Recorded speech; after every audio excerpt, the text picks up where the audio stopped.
लोकतंत्र में हमारे लोगों को शिक्षा मिली है, वो शिक्षा बड़ी गलत दिशा में मिली। अभी तक तो हम सभी को यही समझाया गया कि भाई ये जो पार्टी बनाए हैं और ये जो वोट लेने आ रहे हैं, या भाई गोपीनाथ कोल जी कैंडिडेट बन गए हैं और ये चुनाव लड़ेंगे, विधायक लड़ेंगे, तो इनके लोगों के पास बड़ा माल होता है, बड़ी धन दौलत होती है। और जब धन दौलत होता है तो इनकी बड़ी गर्ज है कि ये लोग हमें वहाँ चलने की व्यवस्था करें, हमारे रास्ते के नाश्ता की भी व्यवस्था करें और हमको दिहाड़ी भी दे दें, तब हम मीटिंग में पहुँचे। इस प्रकार का एक सोच, एक मनोदशा हम लोगों का बनाया गया और इसी मनोदशा की शिकार आज शोषित समाज की राजनीति हो गई। सम्यक पार्टी एक प्रयास, और ये दशा हुई क्यों? ये दशा इसलिए हुई, हमारे बीच काफी पढ़े लिखे लोग हैं, ये दशा इसलिए हुई कि हम लोगों के बीच से शोषित समाज की, आदिवासी समाज की, पिछड़े समाज की, दलित समाज की, अल्पसंख्यक समाज की, गरीब लोगों की, जो गरीब लोग हैं देश के, आम जनता, उनके बीच से बड़े बड़े राजनीतिक आंदोलन आए। सामाजिक न्याय का आंदोलन आया, समाजवाद का आंदोलन आया, वामपंथ का आंदोलन आया, वो लाल झंडे वाला, लाल सलाम वाला आंदोलन आया, बहुजन का आंदोलन आया, तमाम तरह के आंदोलन आए। लेकिन दुर्भाग्य ये रहा कि न हम लोगों को सही दिशा में राजनीति सिखाया गया, न सही दिशा में उन लोगों ने राजनीति की। तो बातें तो शोषित समाज की हुई, बातें तो बहुजन समाज की हुई, बातें तो समाजवाद की हुई, लेकिन उन लोगों ने ऐसे लोगों को प्रोत्साहित किया, ऐसे लोगों को आगे लाए जिनका उद्देश्य सिर्फ अपने को, अपने परिवार को और अपने जाति को बढ़ाना था। जो भी सरकार बनाए, अपने परिवार को बढ़ाए, अपने जाति को बढ़ाए। अभी विस्तार से राष्ट्रीय अध्यक्ष जी ने आपको बताया।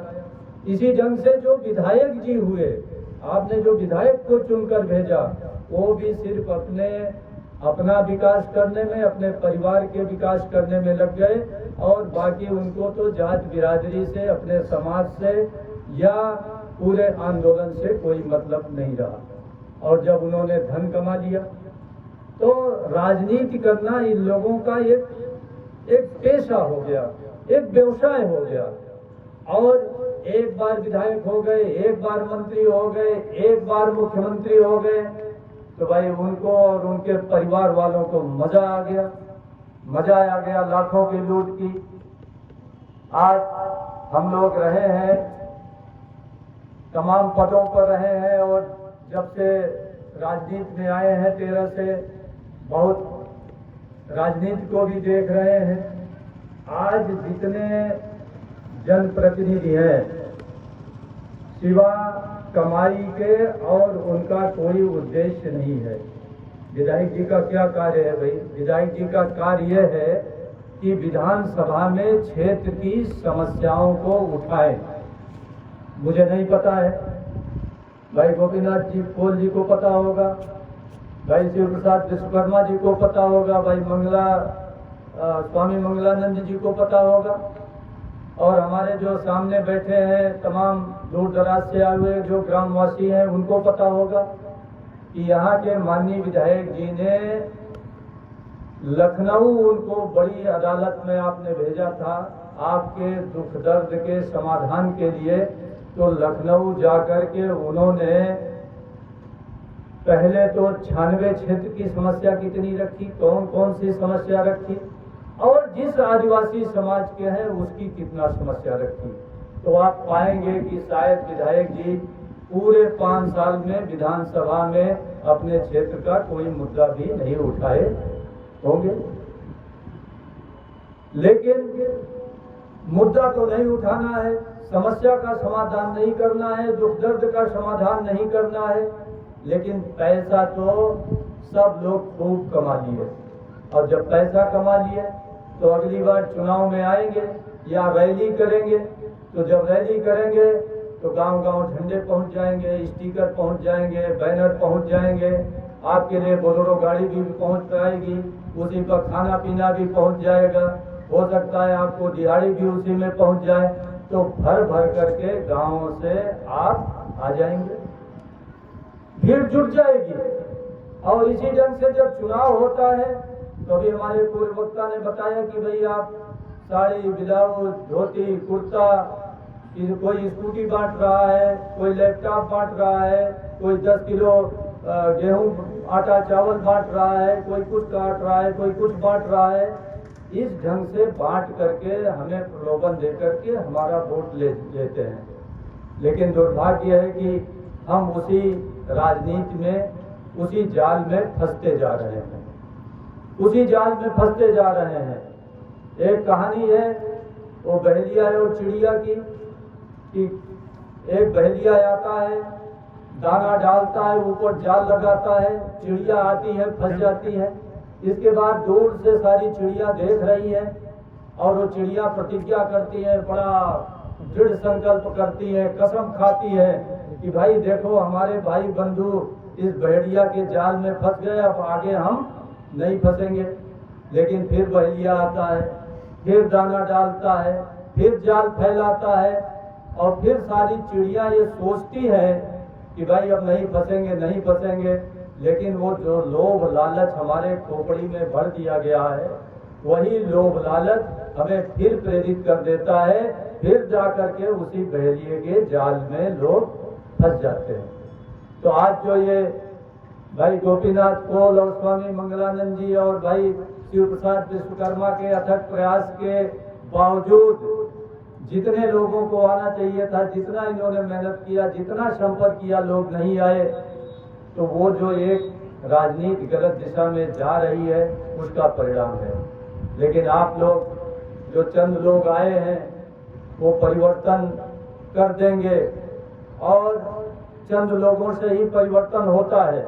हम लोग जब सम्यक पार्टी बनाए थे तो मुश्किल से कुल मिलाकर के 100-150 लोगों ने विचार विमर्श किया होगा, बहुत व्यापक विचार विमर्श हुआ था कि भाई अब भविष्य की राजनीति कैसी होनी है। अभी आपके सामने भाई विश्वकर्मा जी ने बड़े विस्तार से अध्यक्ष महोदय ने बताया कि ये सम्यक पार्टी क्यों बनी। भाई आपके दिमाग में आता होगा कि कई बार तो पहली बार मीटिंग में आए होंगे कि भाई तमाम पार्टियां बनी हुई हैं, तमाम राजनीति की दुकानें खुली हुई है, तो आखिर कौन कारण है कि एक सम्यक पार्टी भी बन गई। भाई क्या जरूरत थी एक नई पार्टी बनाने की, और एक नया कारवां चालू करने का बड़ा मेहनत लगता है राजनीति में, बड़ा धन लगता है राजनीति में, बड़ा समय लगता है राजनीति में। लेकिन मित्रों, मैं आपको बताना चाहता हूं कि ये जो शोषित समाज की राजनीति, ये जो गरीब जनता की राजनीति, जो आम जनता की राजनीति आज इस जाल में फंसा दी गई है बहेलियों के।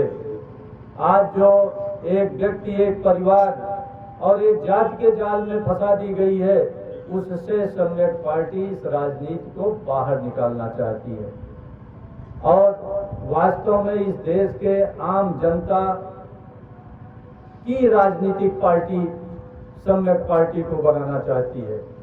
अब आप, ये देश लोकतंत्र है, यहाँ राजा नहीं है, महाराजा नहीं है, जमींदार नहीं है, सामंत नहीं है, हम सब मिल करके सरकार चलाते हैं और सब लोग ये कहते हैं कि भाई जिसकी जितनी संख्या भारी उसकी उतनी भागीदारी। तो भाई इस देश में गरीब लोगों की संख्या कितनी है भाई? गरीब लोगों की संख्या कितनी है? 90%। तो क्या दिल्ली और लखनऊ की कुर्सी पर या हर जगह आपकी 90% कहीं भागीदारी है? नहीं है भागीदारी। तो ये सब फर्जी बातें कहते हैं। और भागीदारी क्यों नहीं है, इस पर चिंतन आपको करना पड़ेगा। भागीदारी तभी होगी जब 90% गरीब लोगों की पार्टी बनेगी। और 90% गरीब लोगों की पार्टी बनेगी कब? आज जितनी पार्टियां हैं, जितनी पार्टी इस देश में है, अब एक पार्टी का जब नाम लेते हैं तो उस पर टीका टिप्पणी होने लगती है कि भाई उस पार्टी में कहाँ लोकतंत्र है। तो लोकतंत्र तो निश्चित रूप से उस पार्टी में भी नहीं है और लोकतंत्र वो इस देश में चाहते भी नहीं है। लेकिन कम से कम लोकतंत्र का गला घोटने के लिए अपना संगठन उन्होंने लोकतांत्रिक बना रखा है। यानी लोकतंत्र का गला घोटने के लिए अपना संगठन उन्होंने लोकतांत्रिक बना रखा है। एक पार्टी है भारतीय जनता पार्टी, उसमें सामंतों की पार्टी है, पूंजीपतियों की पार्टी है। लेकिन उस पार्टी में राष्ट्रीय अध्यक्ष कभी किसी जाति का हो रहा है, कभी किसी जाति का हो रहा है, कभी किसी जाति का हो रहा है, कभी पूरब का हो रहा है, कभी पश्चिम का हो रहा है, कभी दक्षिण का हो रहा है, कभी उत्तर का हो रहा है। तब जाकर के वो आज पूरे देश की पार्टी बन पाई। और इसी ढंग से कांग्रेस पार्टी है, स्वतंत्रता आंदोलन के पहले की बनी हुई पार्टी है। इसमें विभिन्न जातियों के लोग राष्ट्रीय अध्यक्ष बने, मुस्लिम भी बना, आदिवासी भी बना, शेड्यूल कास्ट का भी बना, शेड्यूल ट्राइब का भी बना, सवर्ण हिंदू भी बना, अवर्ण हिंदू भी बना, दक्षिण का भी बना, उत्तर का भी बना, पश्चिम का भी बना, पूरब का भी बना। तब जाकर के कांग्रेस आज राष्ट्रीय पार्टी बन पाई थी। लेकिन स्वतंत्रता के बाद उसमें भी व्यक्तिवाद परिवारवाद पनप गया, तो धीरे धीरे वो पार्टी संकुचित हो गई। तो मित्रों, हम लोगों को इससे सीख लेने की जरूरत है। हम इस देश के भाग्य विधाता हैं। सबसे बड़ा दुर्भाग्य है कि हम कटोरा लेकर के भीख मांग रहे हैं, हम आंदोलन कर रहे हैं, हम मांग प्रस्तुत कर रहे हैं, हम मांग पत्र दे रहे हैं। आपको मांग पत्र देने की जरूरत नहीं है, आपको कटोरा लेकर भीख मांगने की भी जरूरत नहीं है। अभी भाई शिव प्रसाद विश्वकर्मा जी कह रहे थे, माननीय अध्यक्ष महोदय, कि हमारी पार्टी आएगी तो सब काम स्वतः हो जाएंगे। क्यों स्वतः हो जाएंगे? क्योंकि आपकी सरकार होगी, 90% लोगों की सरकार होगी, आदिवासियों की सरकार होगी, पिछड़ों की सरकार होगी। और ये जो कारवां शुरू किया गया है सम्यक पार्टी का, जैसा मैंने बता रहा था कि अगर इस देश में आप लोगों की, गरीबों की पार्टी बनानी है, 90% की पार्टी बनानी है, तो हम लोगों को एक व्यक्ति का जिंदाबाद बोलना बंद करना पड़ेगा। और हम लोगों ने 90% लोगों ने इसी रास्ते को पहले अपना लिया। हमारे बीच बड़े बड़े मसीहा आए। मैं किसी की टीका टिप्पणी नहीं कर रहा हूँ, किसी की भावनाओं को आहत नहीं कर रहा हूँ, लेकिन मैं इतना अवश्य कह रहा हूँ कि हम 90% गरीब लोगों को अब किसी को मसीहा मानना बंद करना पड़ेगा। क्योंकि जो भी मसीहा बन करके आए, उन्होंने पार्टी बनाई, आजीवन राष्ट्रीय अध्यक्ष वो हो गए, फिर उनका लड़का हो गया, इसके बाद लड़के का लड़का होगा, और एक परिवार मिलकर के, एक जाति मिलकर के सारी पार्टियां बना रहे हैं। और जब पार्टी चलाएंगे एक जाति और एक परिवार, तो अन्य लोग नाराज होंगे, अन्य लोग नाराज होकर के पार्टी बनाते चले जा रहे। पार्टियां बन गई, 3000 आज पार्टी बन गई। अब ये 3000, जैसे हमारे लोग भी कहते हैं, भाई आप सब लोग एक क्यों नहीं हो जाते? अरे जब यहाँ चचा भतीजे एक नहीं हो रहे हैं, तो बाकी लोग कैसे एक हो जाएंगे? और चचा भतीजे हो क्यों नहीं रहे हैं? क्योंकि लड़ाई मुखियागिरी की है। किसकी लड़ाई है? मुखियागिरी की पार्टी का मुखिया कौन बनेगा? भाई पार्टी का मुखिया अगर बदलता रहता, आज बहुजन समाज पार्टी 1984 में बनी, अगर इसी पार्टी में कभी कुशवाहा राष्ट्रीय अध्यक्ष होता, कभी कोल जी राष्ट्रीय अध्यक्ष होते, कभी कोई पासी राष्ट्रीय अध्यक्ष होता, कभी यादव राष्ट्रीय अध्यक्ष होता, कभी कोई और जाति का होता, कुर्मी होता, कभी लोधी होता, कभी निषाद होता, कभी पाल होता, कभी बिहार का होता, कभी उत्तर प्रदेश का होता, तो यही बसपा आज राष्ट्रीय पार्टी बन गई होती कि नहीं बन गई होती? आप लोग बताइए। और अगर बन गई होती तो आज जिनका रोना रो रहे हैं हम लोग, कि लोकतंत्र का ये गला घोट रहे हैं, क्या इनका रोना रोते या इनका ये लोकतंत्र का गला घोटने लायक भी बचते न बचते। तो आज अगर इस देश में भाजपा सत्ता में है, सारे सरकारी विभाग बेच दे रही है, जनता के कल्याण से मतलब नहीं, उसको कल्याण का इतना ही मतलब है कि आपका पेट भरता रहे, मरने न पाए। 10 किलो आटा गेहूं दे दे, शौचालय बना दें, धोती कपड़ा दे दें और मकान भी ऐसा बनवा दें कि जिसका कोई अर्थ माने नहीं है। एक कमरा, एक बरामदा, एक रसोई और एक बाथरूम। अब बताइए, जिसके घर में एक बहू आ जाए तो कैसे एक कमरे में सारे लोग रह सकते हैं? तो वो आपको सक्षम नहीं बनाना चाहते, वो आपको मजबूत नहीं बनाना चाहते, वो आपको रोजगार नहीं देना चाहते, वो शिक्षा नहीं देना चाहते, क्योंकि शिक्षा और रोजगार हो जाएगा तो आप मजबूत हो जाएंगे। लेकिन अब समस्या है, वो तो नहीं देना चाहते, वो तो नहीं चाहते कि आपको मिले। लेकिन हमको लगता है कि आप भी नहीं चाहते कि हमको मिले, इसलिए हम बात कर रहे हैं। क्योंकि अगर हमारे लोग आज अपने लोगों का ध्यान रखते तो सबसे बड़ी अदालत कहाँ है भाई इस देश की? दिल्ली में है। नियम कानून कहाँ से बनता है? दिल्ली से बनता है। सबसे बड़ा पावर इस देश में कहाँ है? दिल्ली में है।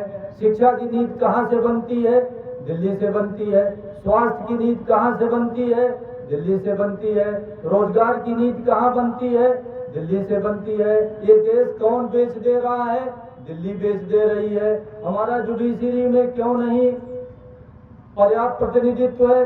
दिल्ली के कारण नहीं है। हमें शिक्षा क्यों नहीं मिल रही है? दिल्ली के कारण नहीं मिल रही है। हमें रोजगार क्यों नहीं मिल रहा है? दिल्ली के कारण नहीं मिल रहा है। हमें पट्टा कायदे से क्यों नहीं मिल रहा है? दिल्ली के कारण नहीं मिल रहा है। तो यहाँ असली पावर दिल्ली में है, यानी केंद्र सरकार में है। सारा पावर अभी पिछले बिरसा मुंडा जयंती में 15 नवंबर को वहाँ पर भाई गोपीनाथ कोल जी ने कहा कि तमाम लोग ऐसे हैं कि भाई हम लोगों को कह रहे हैं कि शेड्यूल्ड ट्राइब होना चाहिए, लेकिन यहाँ एससी में रख दिया गया है। मध्य प्रदेश में ट्राइब है और यहाँ एससी में है। और तमाम आश्वासन पर आश्वासन लोग बांटे चले जा रहे हैं उत्तर प्रदेश के। लेकिन क्या ये उत्तर प्रदेश सरकार के बस का है कि आपको कर दे? ये तो केंद्र सरकार ही करेगी। जल जंगल जमीन की नीति भी केंद्र सरकार बनाएगी। और केंद्र सरकार पर पहुंचने के लिए हमको राष्ट्रीय स्तर की पार्टी बनानी पड़ेगी और हमको अपनी समस्या खुद हल करनी पड़ेगी। भाई जब हम 90% हैं, भाई 100 में अगर 90 हम हैं तो भाग्य विधाता 90 होगा कि 10 होगा? ये बताइए। 90 ही तो भाग्य विधाता होगा। लेकिन 90 भाग्य विधाता कब होगा? जब भाग्य विधाता बनने की कुर्सी पर बैठे। और भाग्य विधाता बनने की कुर्सी कहाँ है? दिल्ली में है। और दिल्ली की कुर्सी पर बैठने के लिए क्या चाहिए? उत्तर प्रदेश तो एक माध्यम है। उत्तर प्रदेश तो एक माध्यम है। दिल्ली की कुर्सी पर पहुंचने के लिए आपको राष्ट्रीय स्तर की पार्टी बनानी पड़ेगी। और राष्ट्रीय स्तर की पार्टी एक व्यक्ति को जिंदाबाद बोलने से, उसके परिवार को और एक जाति से नहीं बनेगी। यही जो 90% की राजनीति, शोषितों की राजनीति गड़बड़ हो गई है, गलत दिशा में जा रही है। और अपने लोगों को जो गलत लोग प्रशिक्षण दे रहे हैं कि भाई वोट सस्ते में बेच दीजिए, उसी राजनीति से उबारने के लिए सम्यक पार्टी का निर्माण हुआ है। अब सम्यक पार्टी में सभी लोग मुखिया बनेंगे। एक व्यक्ति मुखिया नहीं होगा, एक परिवार का व्यक्ति मुखिया नहीं होगा, एक जाति का व्यक्ति मुखिया नहीं होगा। आज कल मैं 3 साल तक राष्ट्रीय अध्यक्ष था, तपेंद्र प्रसाद साक्य। आज हमारे राष्ट्रीय अध्यक्ष हैं माननीय शिव प्रसाद विश्वकर्मा जी। कल हो सकता है भाई गोपीनाथ कोल हमारे राष्ट्रीय अध्यक्ष हो जाए। परसों कोई होगा, परसों कोई होगा, तब जाकर के हमारी राष्ट्रीय पार्टी बनेगी। और बिना मित्रों राष्ट्रीय पार्टी बनाए आपकी समस्या का समाधान नहीं होगा। अब ये इसीलिए सम्यक पार्टी एक नया एक आंदोलन, एक नया मिशन, एक नया लक्ष्य एक नया राह, एक नई शुरुआत कर रही है, उसमें आप सभी लोगों का सक्रिय भागीदारी हो जाएगी तो आने वाली जो पीढ़ी है उसके प्रति हमारी कुछ जो प्रश्न करेगी, जो जवाब मांगेगी, तो शायद कुछ संतोषजनक उसको जवाब मिलेगा कि हमारे बाप दादों ने हमारे लिए मेहनत किया, हमारे लिए एक राष्ट्रीय स्तर की पार्टी बना दी, इसीलिए आज हम भारत के भाग्य विधाता बने हुए हैं। अन्यथा हम तो बर्बाद हो रहे हैं, हमारे आने वाली पीढ़ियां भी बर्बाद होंगी और हम लोग गुलाम होंगे। और मित्रों, लोगों को नहीं समझ में आ रही है। सत्ता के पक्ष में जाकर हलवा खा रहे हैं लोग, मजे कर रहे हैं लोग, लेकिन मैं बता दूं कि अगर मेरे लड़के का लड़का गुलाम होगा तो ये जो सत्ता की मलाई चाव रहे हैं इनके भी लड़के का लड़का गुलाम होगा। ये अलग बात है कि कोई राजमहल का गुलाम होता है, भैया कोई गुलामों का गुलाम होता है, गुलाम वो भी होंगे। तो इसलिए आने वाली पीढ़ियों को गुलामी से बचाने के लिए उसको शिक्षा मिले, उसको रोजगार मिले, उसको सम्मान मिले, उसको इज्जत मिले, समता मिले, इसके लिए सम्यक पार्टी को बढ़ाइए। और उत्तर प्रदेश की तो ये एक शुरुआत है अभी, और ये शुरुआत है। अभी तो सम्यक पार्टी को 2018 फरवरी में रजिस्ट्रेशन हुआ, 2-3 महीने बाद तो काम शुरू हुआ। 1 साल हम लोग काम नहीं कर पाए, तब से 2 साल से कोरोना की महामारी चल रही है, काम नहीं हो पाया। तो अभी तो ये शुरुआत है, ये एक चिंगारी लगी है और ये चिंगारी निश्चित रूप से पूरे देश में जगह जगह लगाई जा रही है।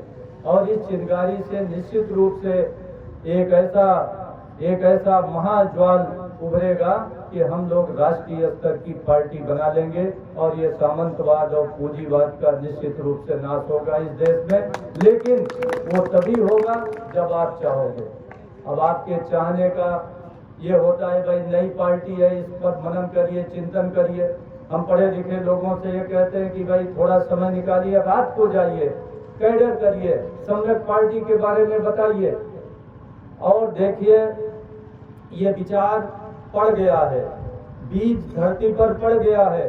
तमाम लोग इसको खाद और पानी दे रहे हैं, तमाम लोग इसको फैला रहे हैं, तो ये विचार फैलेगा। लेकिन इस महाअभियान में अगर आप भी चंद कदम चल लेंगे, कुछ अपना तन मन धन किसी तरह का सहयोग दे देंगे तो ये पार्टी खड़ी हो जाएगी। और भाई गोपीनाथ कोल जी बहुत जुझारू व्यक्तित्व है। मैं तो पहली बार जब इनसे बिरसा मुंडा जयंती में मिला था, इनकी सक्रियता देखा, इनका उत्साह देखा, इनकी ऊर्जा देखी और इनका मैंने भाषण भी सुना। लोग आंदोलन तो बहुत लोग करते हैं, संघर्ष बहुत लोग करते हैं, जूझते बहुत लोग हैं, लेकिन किस दिशा में जूझना है, किस दृष्टि से जूझना है, किस विचार के लिए जूझना है, किस व्यवस्था के लिए जूझना है, ये दृष्टि कम से कम गोपीनाथ कोल जी की बहुत स्पष्ट है कि हमें गरीबों के लिए, हमें आदिवासियों के लिए, हमें मजलूमों के लिए और जिनके साथ अन्याय हो रहा है उनके पक्ष में खड़ा होकर हमें सामंतों से, हमें दबंगों से, हमें यहाँ के आतंकवादियों से इस क्षेत्र के निपटना है। ये इनका दृष्टि बहुत स्पष्ट है। तो ये आपके सच्चे साथी होंगे, इनका साथ दीजिए। और देखिए हम लोगों के पास संसाधन नहीं है, अभी राष्ट्रीय अध्यक्ष जी ने बताया, आप ही लोग संसाधन हो, आप ही लोग आवाज बनोगे, आप ही लोग हमारे पंपलेट, पोस्टर, सब कुछ आप ही लोग हो। और बात करते करते ही सब कुछ हो जाता है। एक आप समझते हो कि मैं ये कोई अतिशयोक्ति नहीं कह रहा हूं कि दुनिया का कोई बड़ा प्रचार तंत्र, जितना ये प्रकृति ने हमें मुंह दे दिया है, इससे बड़ा कोई प्रचार तंत्र दुनिया का नहीं है। और अगर हम मुंह चलाना सीख गए होते तो शायद हम लोगों की ये दुर्दशा न होती है। तो मुंह चलाना सीखिए, तर्क कुतर्क करना सीखिए, बोलना सीखिए। आप कहीं जा रहे हैं, नातेदारी, रिश्तेदारी, शादी में, विवाह में, मुंडन में कहीं भी जा रहे हैं, चौकी चौराहे कहीं बैठे हैं, अगर राजनीति की बात हो तो अपना पक्ष रखिए कि भाई एक जाति से पार्टी चलती है, एक व्यक्ति से पार्टी चलती है, एक परिवार से पार्टी चलती है। अगर आपको राष्ट्रीय स्तर की पार्टी बनाना है तो सम्यक पार्टी के साथ आइए। आप जितना रास्ता तय करेंगे उतना ही तो जाएंगे भाई। आप ये बता दीजिए, यहाँ जितने लोग बैठे हैं, क्या समाजवादी पार्टी राष्ट्रीय स्तर की कभी पार्टी बन सकती है? बताइए भाई, बन सकती है क्या? क्या बसपा कभी राष्ट्रीय स्तर की पार्टी बन सकती है? क्या आरजेडी कभी राष्ट्रीय स्तर की पार्टी बन सकती है? क्या अपना दल कभी राष्ट्रीय स्तर का बन सकता है? ऐसे तमाम दल आए हैं, 3000 दल है। अगर एक व्यक्ति को हीरो मानोगे तो हम लोग समझ लीजिए कि अपने को धोखा दे रहे हैं, आप पूरी राजनीति को धोखा दे रहे हैं। एक व्यक्ति को क्यों मानते हो भाई हीरो? ये लोकतंत्र है, लोकतांत्रिक संविधान है, सब बड़ी बड़ी बातें करते हैं, संविधान खतरे में है, बाबा साहब ने संविधान लिख दिया, हमें संविधान से अधिकार मिल गया। अरे भाई, उसी संविधान के प्रस्तावना में है कि